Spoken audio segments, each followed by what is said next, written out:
I want to start by thanking two people, Wilton Simpson, who is the Commissioner of Agriculture for the state of Florida, and Matthew Love, who is the director, the CEO of the Nicholas Children's Hospital.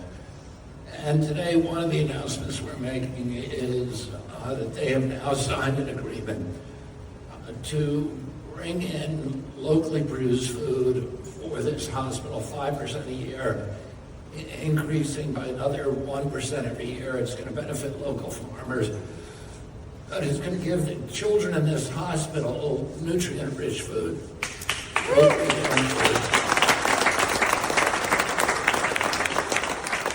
And the other announcement that we're making today is that Dr. Oz sent out a health and safety notice every hospital in this country at 11 o'clock this morning, asking them now to align their food purchases with the dietary guidelines in order to enjoy continued eligibility for Medicaid and Medicare payments.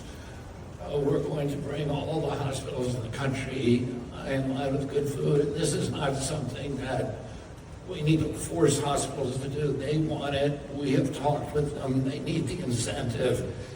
And this is going to help them with their procurement companies, the fact that it's now essentially a federal mandate. But it's something the hospitals wanted. It's something that they needed, and we want to do this very, very quickly.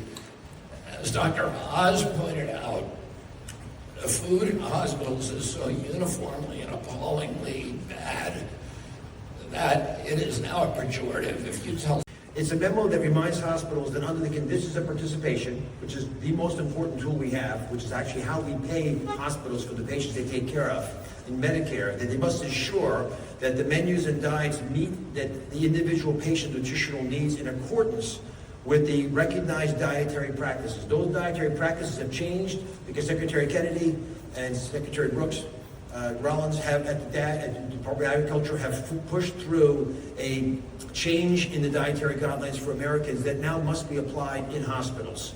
That starts today in Florida. There's a pledge that was signed earlier today that will be spoken about, but this will empower every hospital in the nation to align the food that they serve to patients in the way that they're supposed to be serving those patients, not just with the scalpel blade or medication that's being infused, but with the true healing art of the food that we serve them.